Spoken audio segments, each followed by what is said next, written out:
I'm going to do part two of The Courage to Keep Going, but before I do part two, I'm going to kind of go over part one a little bit so that anybody who wasn't here last week will know what I'm talking about. I started last week saying I made this statement, and the statement was, life is hard. And I didn't get a whole lot of, I looked out in the congregation and I looked at the crowd, and I didn't see a lot of resistance in that statement that I made. It's like, oh, no, you're totally wrong about that. I didn't see any of those faces out there. So, when I said life is hard, it's true.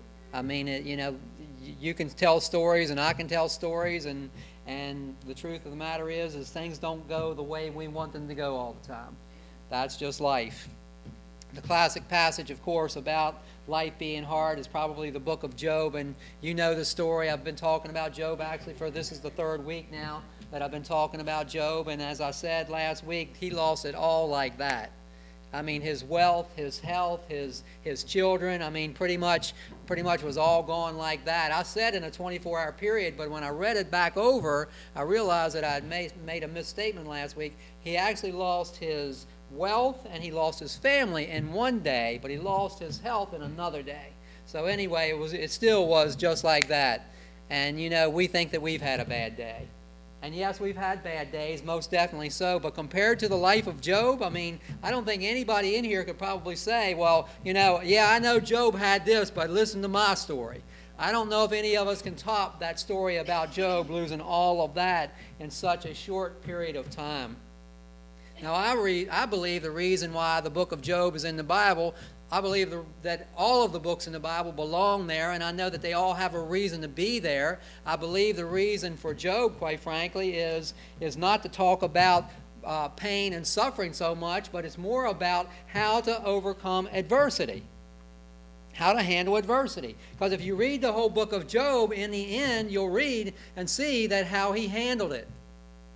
And so what I want to do today, when we feel like life is not fair and when we feel like giving up, I want us to look at what Job did. Certainly he felt like giving up. Certainly he felt like life wasn't fair. I want to look at what he did and how he handled things so that we will know when something comes into our lives how to handle these situations. Listen, when you go through a situation, a major loss or a major disappointment in life, you're going to face these four emotions. Here they are. You're going to face anger.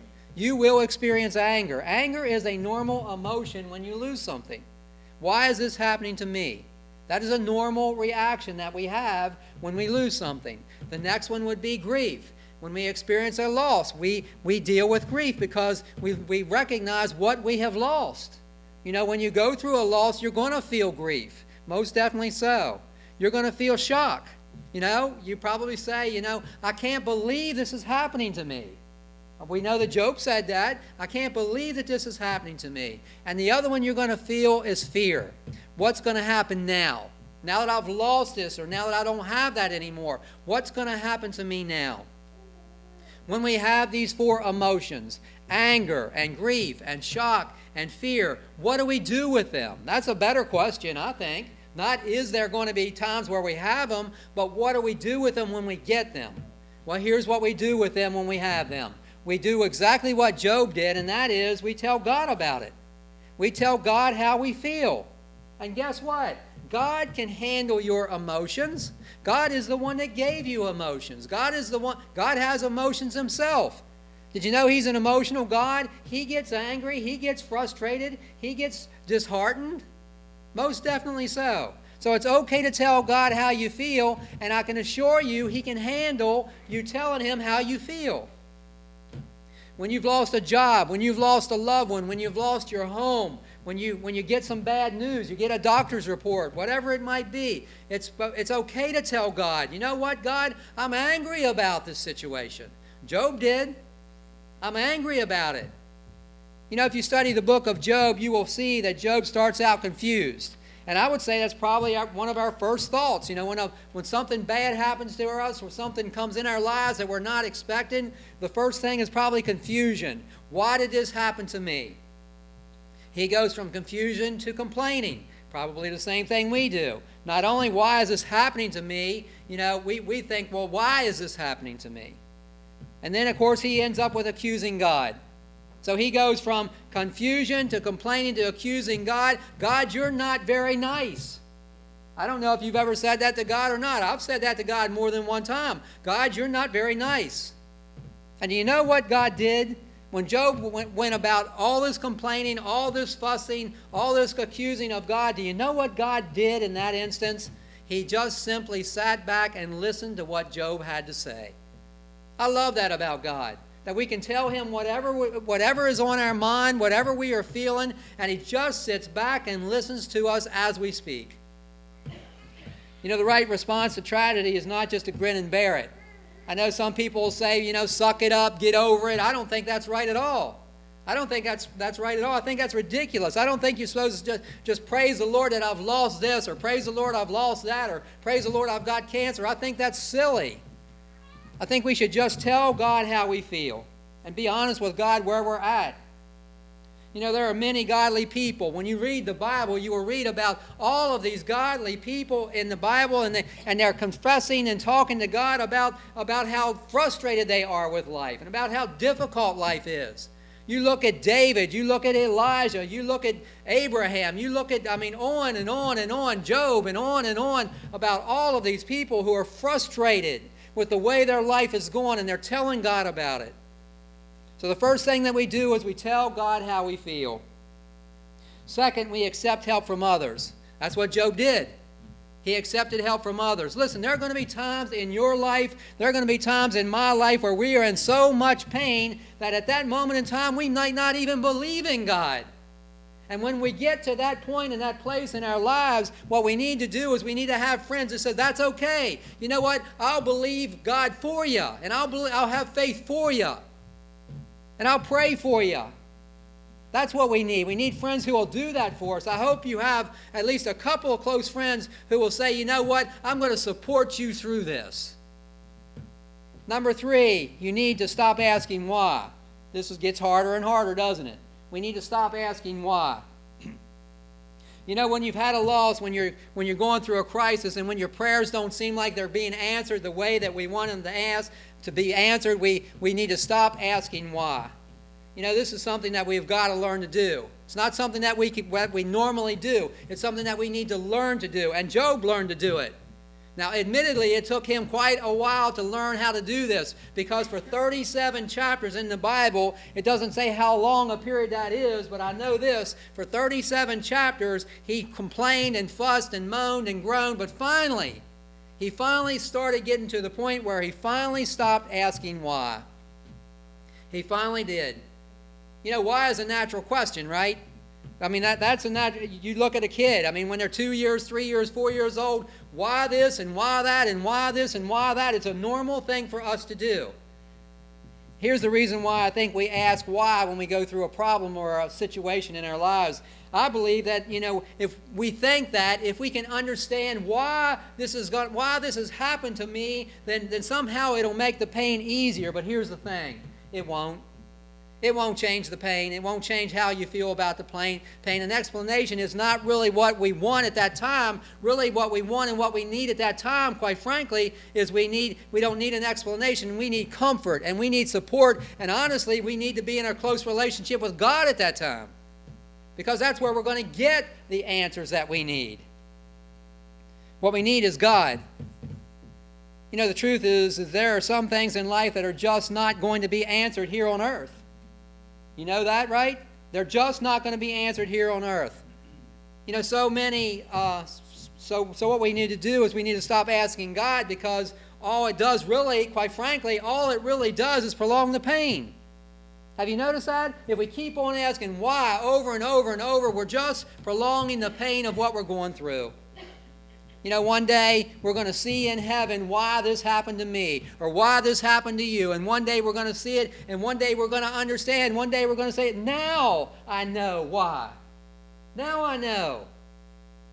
But until that day, here's what we need to do. We need to create an account in our mind. An account in our mind is going to be an ask God later account.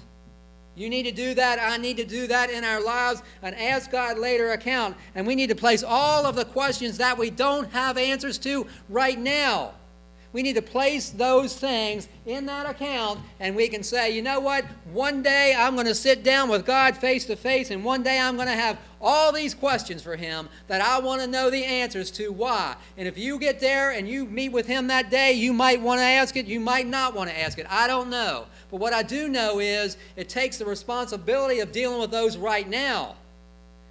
An ask God later account in our mind. It says, one day I'm going to ask God about that. One day I'm going to talk to God about that. What we need to do instead of asking why is what we need to do is number 4, and I'm finally up to my message today, and that is this. Trust God in things that we don't understand. That's a big one. Trust God in things that we don't understand. You might remember, I hope you remember this song. It's an old song by Garth Brooks that used to go like this. Sometimes I thank God for unanswered prayer. You remember that song? Well, the truth is there are no unanswered prayers. It's a great song. I like the song, but there's really no truth to that because God answers all of our prayers. I believe He answers them like that, right when we ask Him. Now, here's the thing about those answers.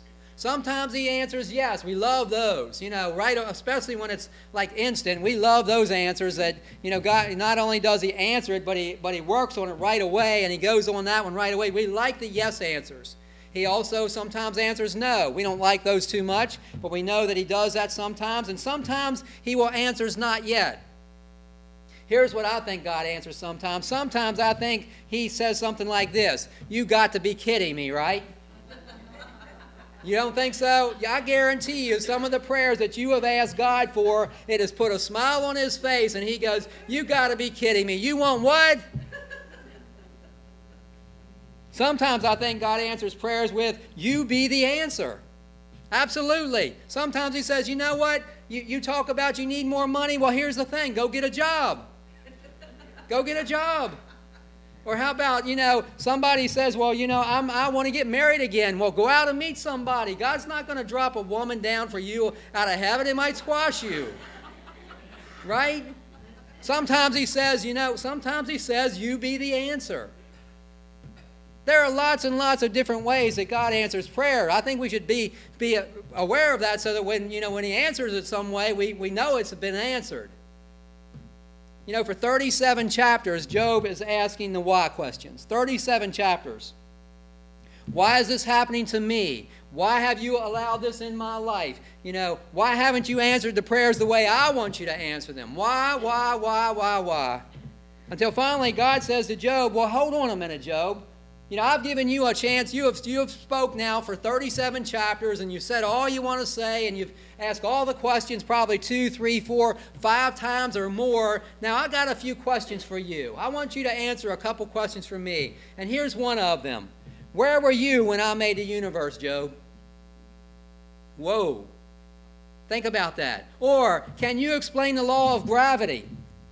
Or how about this one? Do you understand why the sun is hot? God asked Job all these questions that Job could not even begin to answer, and Job finally realized after listening to God's questions, you know what? Who am I to question God? And shouldn't we say the same thing? Who am I to question God? God does not owe us an explanation. He doesn't owe you an explanation about what He does and why He does it, and He doesn't owe me one. He's God. There are some things that we're just going to have to trust Him for. Simple as that. That's walking in faith, where we have to trust God for it. We don't understand it. We can't explain it. It doesn't make sense to us, but I'm going to file that in the Ask God Later file, and I am going to trust God for it until that day. So Job, he realizes that his knowledge is very limited, and he can't see it all. And finally, later on in the book of Job, if you read it, finally he gets to the point where he says, you know what? I take everything back. Every question, every accusation, every threat, every time I said you weren't very nice, God, I take it all back. I'm sorry, I was wrong. And I should have trusted you in this. So, what do we do when we are in a situation where we don't see what God is doing, where we can't see what God sees? When we can't see the whole picture and it doesn't make sense to us, what do we do? Well, here's what we do. We remind ourselves of the things that we do know about God at that time, right? Here's what we do know. And Job did this exact same thing. He reminds himself of this. I know that God is a good God. And I know that God is a loving God. I know that He is a kind God. I know that He notices every area of my life, every detail of my life. I know that He has a plan for my life. He affirms in the middle of his doubts. That's the important part right there. He affirms in the middle of his doubts the things that he does know about God. Whatever you're going through right now, you may not feel it, but I'm going to tell you this. God is passionately and intimately aware of every single detail that you are going on in your life, including what you're going through right at this moment. We need to do what Job did. You know what, God? I know that you are a good God, and I know that you are a loving God, and I know that you're a kind God, and I know that you have a plan for my life. And after making all of these affirmations, Job comes to the decision, you know what I'm going to do? I'm just going to trust God no matter what. I may not understand it all, and quite frankly, I don't understand it all, but I'm going to trust God no matter what. And so we need to ask ourselves that same question. I need to ask it of myself. You need to ask it of yourself. Have we made that decision? Can you imagine how much better our lives will be if we'll just make that decision? You know what? Here, I've got to trust God with everything in my life. Have you come to that level of maturity in your faith? Have I come to that level of maturity in my faith where we can stop acting like spiritual babies and actually stand on what we can believe God for? That He is God, that He does have a plan, that He is in control. Here's the ultimate test of faith. The ultimate test of faith for all of us is this. God, I don't understand it all. I won't understand it all, and I'm sure I'm not going to, but here's the thing. I'm going to trust you anyway. You know, there's a phrase that I use a lot when I have to deal with the hurt and the pain that you go through. To be honest with you, the hardest thing for me as a pastor is to watch you suffer. But here's what I say to myself. It's all a part of the plan. No, it's not all good. Absolutely, it's not all good. Lots of it isn't good. But here's the thing about it. God doesn't cause it all. I don't believe that God causes sin. I don't believe that God causes sickness. I don't believe that that's God's doing it all. But God says, you know what? Even through it all, I'm bigger. I'm even bigger than sin, and I'm even bigger than sickness, and I'm even bigger than death. And quite frankly, I'm going to fit it all into the plan. The question is do we believe that? Tell God how you feel. Accept help from others. Stop asking why. Trust God even when we don't understand it. And number 5, we need to refuse to be bitter. You know, when Job lost it all, here's what he said. In Job 1:21, he said, "The Lord giveth and the Lord taketh away. Blessed be the name of the Lord." What a statement that is. The Lord giveth and the Lord taketh away. Blessed be the name of the Lord. Job said that, you know, whatever I have, I know that it came from you, God. And God, if you gave it to me, you have a right to take it away. So I will not be bitter. Listen, grief is good, but bitterness is not. You know, pain will not kill us, but bitterness will kill us. Sorrow and grief will not harm us, but resentment will. The reason why resentment destroys us is because it prolongs the pain, and it prolongs the pain. We just keep thinking about it over and over and over again because we're so bitter about it. It doesn't relieve the pain, it enforces the pain, and it makes it worse. What we need to realize is grief is a good thing because, quite frankly, it helps us to move from one place to the other, and we need to move from one place to the other. We need to get to the next stage of life. You are going to have pain in your life. I don't have to tell you that. You already know that. You're going to have pain in your life because it's a part of life here on earth. It will not be a part of life up there, but it's a part of life here on earth. And it's a part of everybody's life here on earth. Nobody is exempt. You all got a story to tell. So we've got to learn to handle it in the right way. We've got to learn to grieve in the right way. Here's what Jesus said. Jesus said, "Blessed are those who mourn, for they shall be comforted." In other words, he's saying that mourning is a good thing. Ecclesiastes says this, that there is a time and a purpose for everything. You know, there is a time to be happy and there's a time to be sad. There's a time to celebrate and there's a time to mourn. And yes, there is a time to grieve, but we can't stay there forever. It can't become a lifestyle. You know, the Bible says that there's a time and a purpose for everything. And in other words, there is a difference between mourning and moaning. There's a difference between weeping and wallowing. We can't let a season of grief become a lifestyle of grief because, quite frankly, it's just going to destroy us. You know people like that, and so do I. In Job 2, 9 and 10, Job's wife finally comes into the picture. And Job's wife says to him, "Why don't you just curse God and die?" Wow, that's really helpful, isn't it? Thank you so much for the encouragement, honey. Why didn't I think of that? You know, the only thing that Job had left was a nagging wife, and you know he prayed, "God, will you please take her too?" You know he had to. Here is Job's reply to his wife's comment. Job 2 verse 10 says, he replied, "You are talking like a foolish woman. Shall we accept good from God and not trouble?" Basically what that is Job says, I'm refusing to be bitter. I refuse to be bitter. Bitterness is a choice, and we don't have to choose it. There's one more thing that Job did. Number 6 is face the future with courage. And you know, I'm convinced that that's what the message about the book of Job is about. It is facing the future with courage. That's what the book is about. You know, the book of Job is not about suffering. It's about having the courage to get up and get back at it. That's what it is. It's to have the courage to get back up. And it's about the courage to keep on going, even when we've lost. Yes, life is hard. Absolutely it is. It's hard for everybody. It's hard for me. It's hard for you. And many of us, if not most of us, have had a major loss in our life, and you know what I'm talking about.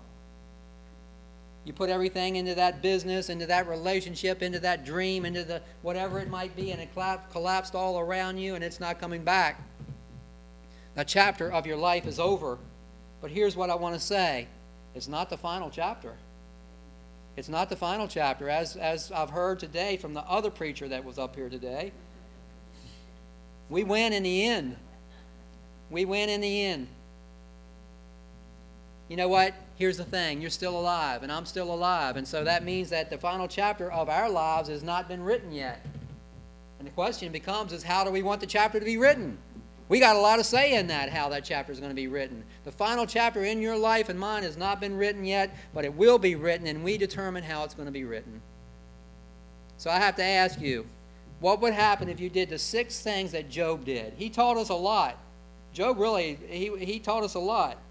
What would happen if you tell God exactly how you feel, and you accept help from others, and you stop asking why, and you trust God even when you don't understand? What if you refuse to be bitter?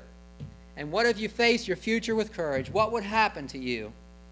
Well, in Job chapter 11, after he had lost so much, and there ain't nobody in this room has lost what Job lost. He had lost so much. In the end, here's what he said. Chapter 11, Job says this, life will be brighter. Life will be brighter. You know, the choice is ours. We can choose to be bitter about life, or we can choose to be better. It's our decision.